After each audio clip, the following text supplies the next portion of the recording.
In a quiet American town, a poor mechanic spends his nights fixing broken machines, and sometimes broken lives. One rainy evening, he helped a stranger walk again, never asking for anything in return. But a month later, when a black limousine stopped outside his small garage, his life changed forever. Like, share, and subscribe, and tell us where you're watching from. Now let's get started. The sun had already dipped behind the distant hills when Jake closed the hood of the old pickup truck he'd been repairing since morning. The flickering neon sign outside his small-town garage buzzed weakly, reading, "Jake's Auto and Repair." It wasn't much, but it was his pride. The air smelled of oil, rain, and rusted metal. Bills were piling up, and he had barely made enough this week to cover food, let alone rent. Yet despite everything, Jake still worked with the same patience and honesty his father had taught him. Fix it right, even if no one's watching. Thunder rumbled in the distance as dark clouds rolled across the sky. Jake wiped his hands on an old rag when suddenly he heard a faint knock at the garage door. He frowned. It was late, almost closing time. When he opened the door, rain splashed in, and there stood a young woman, drenched, shivering, holding onto a crutch. Her prosthetic leg seemed broken near the joint, twisted awkwardly. She looked exhausted, her face pale from pain and the cold evening wind. "Please, I'm sorry to bother you," she said softly. "My leg, it broke and I can't walk properly." Jake's eyes widened as he took in her condition. "Come inside, miss," he said, pulling her gently under the roof. She limped toward a stool near his workbench. Her clothes were soaked, her hands trembling as she tried to steady herself. Jake could see she had been walking for miles. "You came a long way?" he asked, trying to make her feel at ease. She nodded weakly. "My car broke down about 2 miles back. I was trying to get to town." Jake examined her prosthetic leg carefully. It was an advanced design. Lightweight titanium and carbon fiber, something worth thousands of dollars. The main joint had cracked, making it unstable. "This is serious," he muttered, reaching for his tools. "But I think I can fix it." She looked at him with watery eyes. "How much will it cost? I don't have much cash right now." She pulled out a small, wet purse and opened it. A few crumpled bills, maybe $20 in total. Jake paused and then shook his head. "Don't worry about the money," he said gently. "You're hurt and it's raining out there. Let's just fix this first." The woman's eyes filled with tears. "But," he cut her off with a kind smile. "I said don't worry. You can pay me back when life's kinder to you." She sat silently, speechless. For a long moment, all that could be heard was the rain tapping against the tin roof and the soft clink of Jake's tools as he worked on the prosthetic. The repair wasn't easy. He had to improvise, using spare motorcycle parts to reinforce the joint. His hands moved with care and precision, the same hands that had rebuilt countless engines and broken machines. The woman watched him, her eyes following every motion. "You're really good at this," she whispered. Jake chuckled lightly. "Been fixing things since I was 12. Guess it's the only thing I'm good at." As he worked, they talked. Her name was Emily, and she had recently moved to the state for a fresh start, though she didn't say much about her past. Jake didn't pry. He told her about his late father, who taught him everything about cars and kindness. "He used to say," Jake murmured, tightening a screw, "people aren't broken machines, they just need a little care sometimes." Emily smiled faintly at that. An hour later, Jake wiped sweat from his forehead and stepped back. "Try it now." Emily carefully slipped the repaired prosthetic back on and stood up slowly. For a moment, she looked nervous. Then, miraculously, she took a steady step. Then another. Her face lit up, eyes wide in disbelief. "It works. It really works," she exclaimed, her voice trembling with joy. Jake laughed, feeling proud. "Well, I used motorcycle suspension on that joint. Might even walk smoother than before." Tears filled her eyes as she looked at him. "I don't know how to thank you," she said. "You just did," Jake replied softly. "Seeing you walk again, that's thanks enough."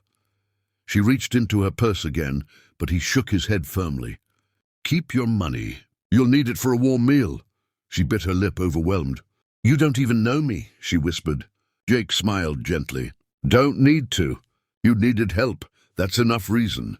The rain began to ease, leaving a soft mist outside. Jake found her a towel and a cup of hot coffee from the old kettle he kept near his desk. They sat quietly for a while, listening to the hum of the rain gutters. Emily finally said, "You must be struggling yourself running a place like this." Jake shrugged. "Yeah, it's tough. But I get by. Some weeks better than others." There was no bitterness in his voice, only quiet acceptance. Emily studied him. The grease-stained shirt, the tired yet kind eyes, the man who had given help without expecting a thing in return.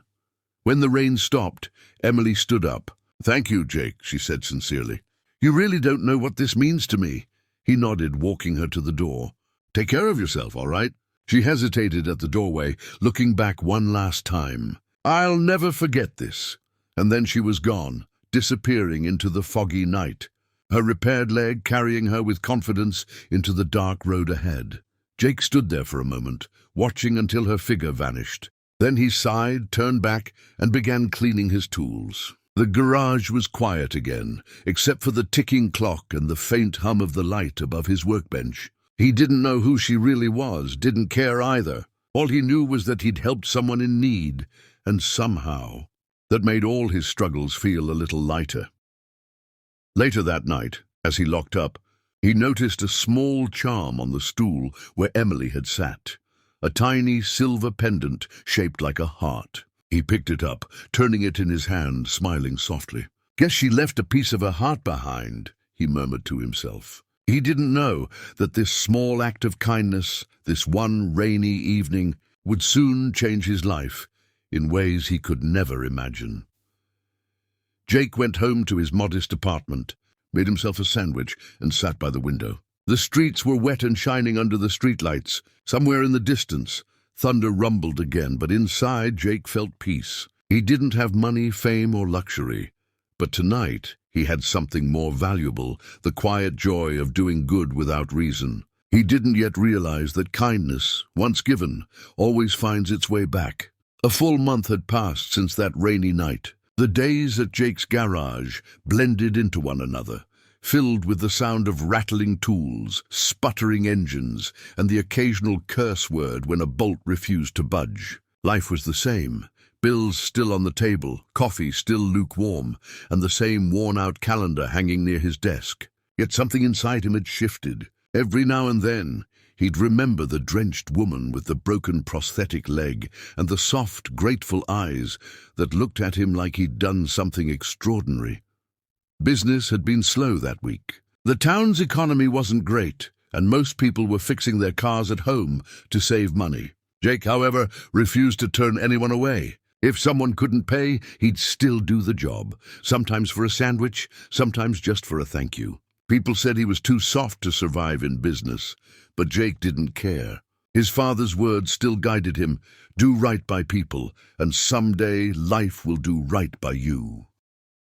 That afternoon, the wind carried a chill that hinted winter was coming early. Jake sat behind his counter, sipping coffee from his chipped mug, flipping through unpaid invoices. The radio hummed quietly in the background, playing an old country song about second chances. Just as he leaned back exhausted, he heard the screech of tires outside, the kind that made your stomach tighten. He rushed out, expecting to see some teenager with a busted tire, but what he saw made him freeze in place. A sleek black limousine had pulled up right in front of his rusty garage. Its tinted windows reflected the dull gray sky. Two men in suits stepped out, scanning the surroundings like bodyguards from a movie. Jake's brow furrowed. He couldn't imagine why anyone like that would come here. Then the back door opened, and out stepped the same woman he had helped a month ago. But this time, she looked entirely different. No longer soaked and shivering. She was radiant, confident, dressed in a tailored cream-colored coat, her hair neat and shining. Jake blinked, unsure if he was dreaming. "You?" he stammered. Emily smiled, her eyes sparkling with recognition. "Hi, Jake. Remember me?" He nodded dumbly, wiping his hands on his rag. "Of course I remember you. Hard to forget someone who leaves a silver heart behind." She laughed softly, surprised he'd kept it. "You found that?"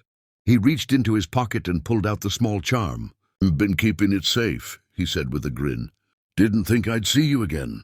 The men behind her exchanged glances, but stayed quiet. Emily looked around the humble garage, the oil stains, the old car parts stacked in corners. "This place," she said softly, "was the start of something I'll never forget." Jake tilted his head, confused. "What do you mean?"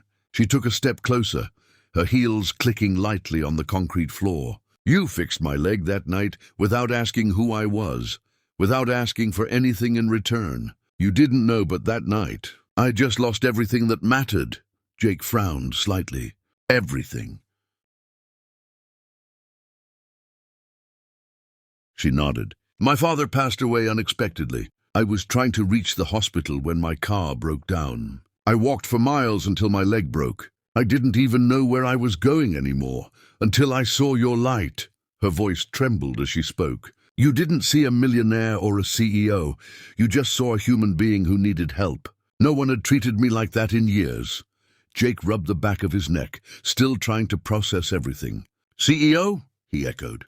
Emily smiled. "Emily Hart," she said softly, extending her hand. "Hart Innovations." The name hit him like a hammer.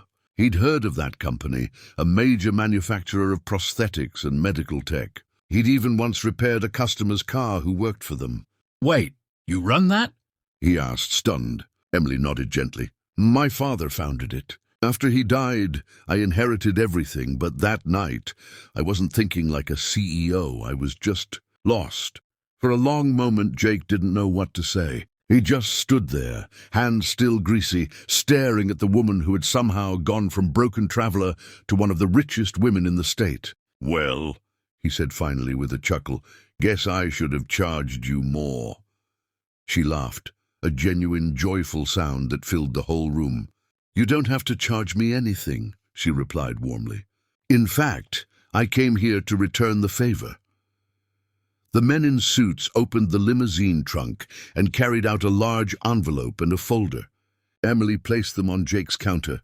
"Before you panic," she said, "just listen. I wanted to thank you properly, not just with words." Jake hesitated, confused.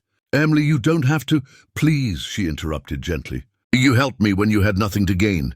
Let me do the same." Her tone was calm but firm, the kind of voice that didn't ask for permission but spoke from gratitude. Jake slowly opened the envelope. Inside were legal documents, deeds, papers, and blueprints. "What's this?" he asked. Emily smiled proudly. "That's your new garage. Bigger space, better tools, everything brand new. Fully funded by Hart Innovations. You'll own it free and clear." Jake's mouth fell open. "You're kidding," he whispered. This can't be real, but it was. Every paper, every signature confirmed it. "Why me?" he asked softly, his voice breaking. Emily looked at him with genuine affection. "Because people like you remind people like me what kindness really means." Jake's eyes grew wet. He'd spent years helping strangers, fixing what was broken, hoping maybe life would someday fix him too. Now it was finally happening, and he didn't even know how to feel. He looked at Emily, then at the sleek limousine waiting outside, and suddenly he didn't see wealth. He saw the same drenched girl from that stormy night, standing in the rain, holding on to hope. "You really didn't have to do this," he said again. "I know," she replied softly, "but I wanted to." The townspeople soon gathered as word spread of the black limousine outside Jake's garage. Some whispered, others stared, but no one could believe their eyes. Emily turned to him one last time before leaving. "There's one more thing," she said. "You'll find my card inside that folder. If you ever want to expand your work, prosthetics, repairs, designs, my company will back you up." Jake was speechless. "You mean work with Hart Innovations?" She nodded. "People trust you, Jake. You fix things with heart. We could use someone like that." As the limousine drove away, Jake stood frozen at the doorway, clutching the folder. The sun peeked out through the clouds, shining on the oil-stained pavement. For years, he had believed his kindness was invisible, but now it had found its way back to him in the most unexpected form. He looked around his small, broken-down garage and smiled softly. It wasn't just a workplace anymore. It was where his life had turned around. That night, as he sat under the dim light with the papers spread before him, Jake whispered to himself, "Guess Dad was right. Do right by people, and someday life will do right by you."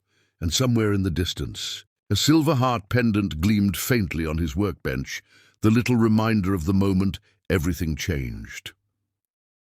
Weeks passed after Emily's unexpected visit, but Jake still found himself staring at the documents every night as if they might vanish in the morning. The promise of a new garage, the partnership with Heart Innovations, it all felt unreal. Sometimes he wondered if he had dreamed it. Yet every day, small signs reminded him it was all true. The construction trucks outside town, the new building rising on an empty lot, and the phone calls from Emily's assistant checking on details. Life was changing faster than he could believe, and for once it was changing for the better. Jake kept working at his old shop while the new one was being built. People in town started treating him differently. They came by not just to get their cars fixed, but to shake his hand, to thank him, to tell him how proud they were. The story had spread like wildfire. The poor mechanic who helped a millionaire for free, reporters called, local TV stations wanted interviews, but Jake politely refused most of them. "I'm not a hero," he would say. "I just did what anyone decent should do." One crisp morning, Emily returned. No suits, no limousine this time. Just her in jeans, a simple jacket and a warm smile. She found Jake wiping grease off his hands as usual. "You're early," he said, surprised but happy. "Couldn't wait to see the new place with you," she replied. They drove together to the construction site on the edge of town. The half-built garage stood tall, steel frames gleaming under the sunlight. It was modern, spacious, nothing like his old shack. Jake stood in silence for a moment, taking it all in. "It's beautiful," he whispered. Emily looked at him softly.